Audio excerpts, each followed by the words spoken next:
Alright guys, it's Ricky Repairs back at again. We have a 2017 Honda Accord 2.4 4-cylinder. Let's go to add the wipers, the windshield fluid. So if you're low on washer fluid, this is the location where to add it. So your washer fluid, it goes in here. Just gonna open that. Let's put that to the side. Let's go to add the fluid.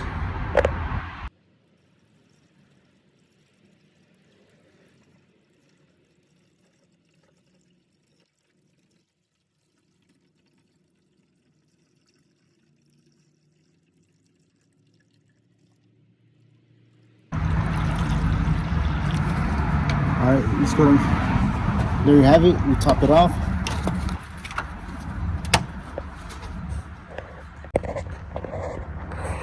So as you see, this was pretty empty.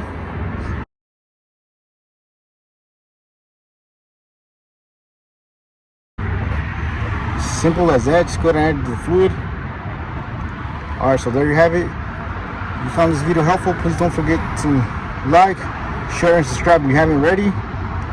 Thank you for watching. I'll catch you in the next one.